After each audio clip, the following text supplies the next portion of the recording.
안녕하세요. 오늘 소개할 책은 존 스튜어트 밀의 자유론입니다. 밀은 결코 천재 플러스 질적 공리주의라는 공식으로만 훑고 지나갈 수는 없는 인물입니다. 민주주의를 지탱하는 두 다리 중 하나인 자유에 관한 탁월하고 소중한 정의와 분석을 우리에게 남겨놓았기 때문이죠.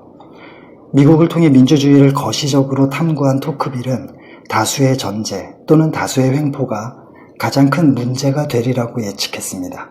밀도 토크빌의 예측에 동의했고, 그래서 어떻게 하면 다수의 횡포를 최소화해서 건강한 민주주의를 영위할 수 있을까에 집중했습니다. 그 결과물이 대의정부론과 오늘 소개할 자유론이죠.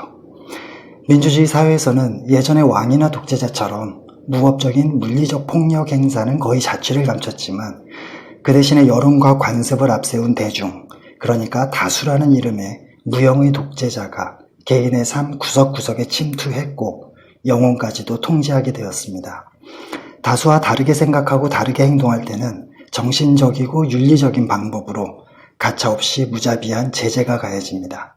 토크빌의 분석처럼 그렇게 민주주의를 지탱하는 두 다리 중 하나인 평등에만 집착한 결과 이제는 다수라는 단 하나의 획일화되고 동질화된 매끈한 단면만 남게 되었습니다.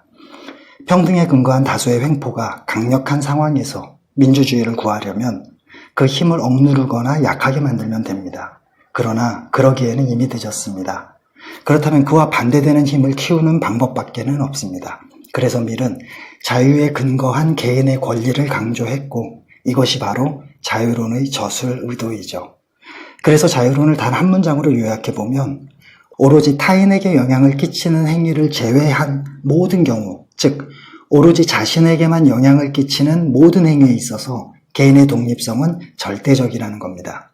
이것을 두 부분으로 나눠보면 첫째는 타인에게 영향을 끼치는 행위일 땐 사회와 국가가 간섭하는 것이 정당하다는 것이고, 둘째는 타인이 보기엔 어리석고 이상하고 잘못된 행위처럼 보이더라도 타인에게 해를 끼치지 않는 한 개인은 자신의 행위가 초래하는 결과도 온전히 감수한다는 조건에서만 그 어떤 방해도 받지 않으면서 자신의 행위를 자유롭게 할 수 있다는 겁니다.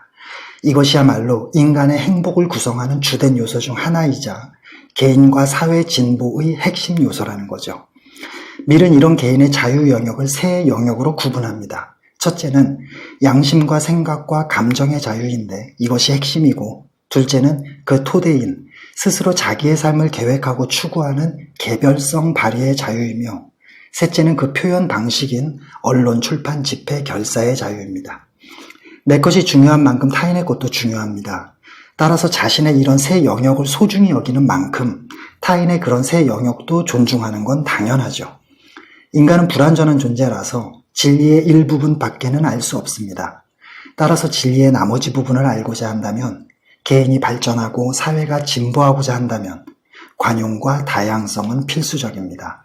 이런 겸손함도 타인의 자유를 존중해야 할 이유가 되고요. 밀이 개별성을 강조한 이유는 개인의 삶은 결과가 아니라 과정이 중요하기 때문입니다.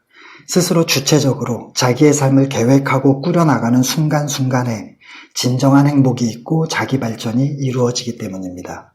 그래서 어쩌면 타인의 충고나 경고에 귀를 기울이지 않아 잘못을 저지를지도 모른다. 그러나 그 잘못은 타인이 행복이라고 간주하는 것을 억지로 강요할 때 생기는 해악에 비하면 훨씬 가볍다라고 말하고, 그래서 그런 개별성을 키우고 단련하는 방법인 생각과 토론을 강조했죠. 나아가 밀이 개인과 사회의 진보를 강조한 이유는 그것이 개별성의 방향을 설정해주는 역할이기 때문이고요. 따라서 개개인이 자기 발전, 즉 진보라는 목적을 향해 자유롭게 개별성을 발휘하면서 살아갈 때 진정 행복할 수 있으며, 그런 개인들이 모인 사회가 진정한 자유가 행해지는 민주주의 사회라는 결론에 도달합니다. 그런데 문제는 사람들이 삶의 목적인 개별성에 대해 무관심하다는 거죠. 그 결과 개인주의 또는 개별성, 다시 말해서 자기만의 고유한 생각과 감정과 삶의 의미와 계획과 목표를 잃어버려서 지금의 민주주의가 다수의 횡포에 신음하는 거고요. 고생하셨습니다. 밀이 자유를 정치의 관점에서 분석했다면 다음 시간에는 자유를 심리적인 관점에서 분석한 에리 브롬의 자유로부터의 도피로 찾아뵙겠습니다.